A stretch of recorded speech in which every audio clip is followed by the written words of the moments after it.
Hello tout le monde, donc on est dans les locaux de la Migros. Je suis avec le grand et heureux gagnant du concours. Je m'appelle Simon, j'habite à Pelfort, juste à côté de Fribourg et je suis super content de pouvoir cuisiner avec toi. Donc voilà, on est deux fribourgeois, donc ça promet. Aujourd'hui, on va faire une recette en mettant en avant le basilic. Ce qu'on voit là, on va tout utiliser pour 4 personnes. C'est parti. Allez, donc tu vas me couper 40 grammes de beurre. Quelle taille tu le coupes? Voilà, donc là en plus il est déjà bien ramolli, donc ça va être facile. Voilà, 46, c'est bon. Ça passe pour un crumble. 40 grammes de sucre. Puis on est à 90 grammes de farine. Super, voilà. Du coup tu peux le travailler. Donc le crumble en fait il faut pas trop c'est pas une pâte, il faut pas trop le travailler. C'est juste en fait pour avoir les 3 ingrédients bien mélangés. Dès que ça c'est fait, après on met sur la plaque puis ça part au four. En attendant, je vais déjà commencer à effeuiller le basilic. Bon déjà. Non, on est bien, tu peux l'étaler sur la plaque. Voilà. Voilà, le crumble, on l'a mis à 175 degrés en une quinzaine de minutes. En attendant, on va lancer une petite compote de rhubarbe. On va couper les bouts, où il y a les feuilles. Ça, on n'utilise pas. On l'épluche comme ça et on tire. Un minimum. Donc, je vais lancer un petit caramel. Une petite quantité, t'as pas forcément besoin de peser. C'est un peu des goûts et des couleurs aussi si t'aimes très sucré, pas trop sucré. En fait, c'est toute la partie rouge qu'on enlève. Exactement, ouais. En fait, c'est très très filandreux. Ouais. Donc, Ok. si on laisse les peaux, ça va se sentir en bouche. Là, tu peux couper en petit. On peut couper le citron en deux. Voilà. Donc là, j'ai mon caramel. On va pas le faire trop foncé. Plus il est clair, plus ça va être juste du sucre. Alors que si tu le fais un peu plus foncé, il y a de l'amertume qui évolue. Ça casse un peu le côté sucré du caramel. Donc, on met notre rhubarbe. J'ai préféré un caramel à la maison, ça marche jamais très bien. Ouais, le secret du caramel, c'est qu'il ne faut pas ajouter de l'air dedans. Tu peux gentiment, pour que ça soit uniforme, la couleur, tu peux un peu faire pencher ta casserole. En fait, il ne faut pas aller remuer avec une spatule et intégrer de l'air dedans.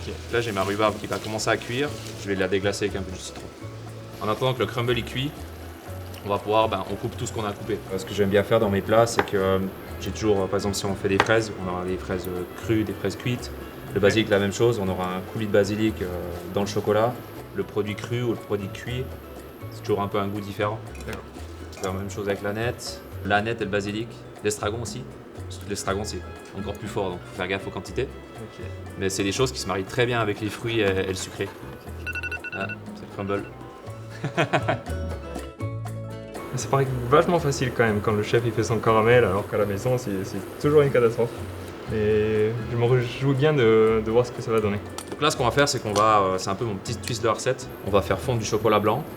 À côté de ça, on va faire fondre du beurre de cacao. Quand il sera fondu, on va mixer à l'intérieur notre basilic et puis notre aneth. On va mélanger avec le chocolat blanc. Et en fait, après, on va mélanger le crumble avec ça. Ça va enrober le crumble et on va avoir un crumble chocolat blanc aux herbes. Pour une compote, il n'y a pas que ça soit à 1000% cuit. D'accord. Il faut quand même que quand on le mette dans le mixeur, il n'y ait pas trop de phase qui reste entière. Mais là, on est bientôt bon. Tu peux me couper déjà la brunoise de fraise. Oui. Quand tu coupes les tranches, c'est là que tu choisis la taille que ta brunoise va faire parce qu'on veut un cube. C'est plus ou moins ça qu'on veut. Ok. Voilà, allez, on va mixer un coup la compote.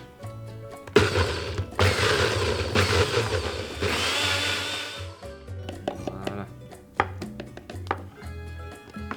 Là, tu peux les mettre dans la compote. Ça va les mariner. Là, on met le chocolat blanc à fondre, gentiment. Je sors le crumble du four, 175 degrés, 15 minutes. Là, on a mis bien à plat. Ce qui veut dire que ça a coloré uniformément. Du coup, maintenant, on va continuer le crumble. Donc, on va peser le beurre de cacao. Moi, j'avais 30 grammes. On n'est pas très loin, hein? Pas mal. La rhubarbe crue, c'est quelque chose que tu fais sinon? Jamais. C'est vrai? Non.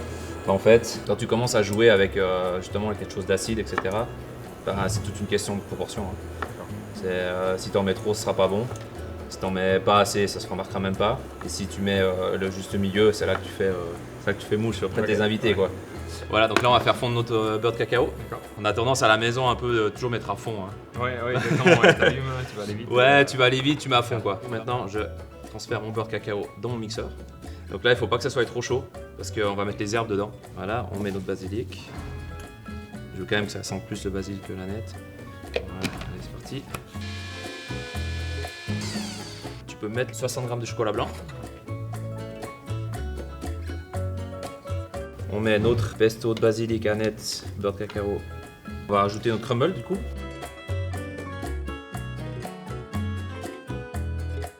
Voilà. Voilà, tu mélanges doucement. Ensuite, on va l'étaler encore une fois sur la plaque. Voilà, nickel. Et bien joué, ça part au frais. Donc en attendant, on va monter notre chantilly. On va faire 100 g de crème, 10 g de sucre. Et puis, on va mettre de la vanille. Alors moi, ce que je fais, c'est que j'écrase un peu ma vanille. En fait, toi, j'écrase comme ça. Ok. Ça libère vraiment les arômes. Et puis, c'est parti. Plus la crème est froide, plus ça monte vite. Et moi, je veux une crème là, on appelle ça un peu une crème fleurette. C'est pas trop monté. Entre les deux, ouais. Ouais, exactement. Moi, j'aime bien ça parce que c'est hyper crémeux. Ok. T'as vu là? Ouais, Déjà là, elle tient. Ouais. Si tu vas là, ça peut être très vite au-dessus. Ouais. Voilà. Moi, j'aime bien faire un truc un peu avec en rond, avec un produit au centre, toi. Ok. Je commence à dessiner la base de la forme de mon assiette. Voilà, donc on aura un truc plutôt circulaire. Okay, j'aime bien mettre le fruit au milieu de l'assiette. Cuillère de fraises marinées à la rhubarbe. Quand on dresse aussi, on a une petite règle, c'est on fait toujours du plus lourd au plus léger. Mes fraises sont plus lourdes que mes herbes. Du coup, je commence par mettre mes fraises. Et du coup, bah là, on attaque les petites tranches de rhubarbe. On met le basilic à l'honneur aujourd'hui. Visuellement très joli en plus. Ouais, tu penses que c'est quelque chose que tu vas refaire à la maison? Là, j'ai pas le choix ce week-end, je pense. Exactement. La petite touche à la fin. Le petit zeste de citron vert. Et voilà, on déguste? C'est parti. Ouais, allez, Ouais. vas-y.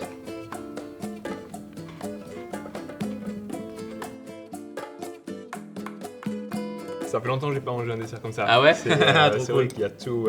C'est vraiment super bon. Ça tabasse? Mhm. Ouais, je suis content alors. Bah écoute, en tout cas, moi, c'était un bon plaisir de cuisiner avec toi. Ouais, moi aussi. Franchement, on a passé un bon moment et puis le résultat y est.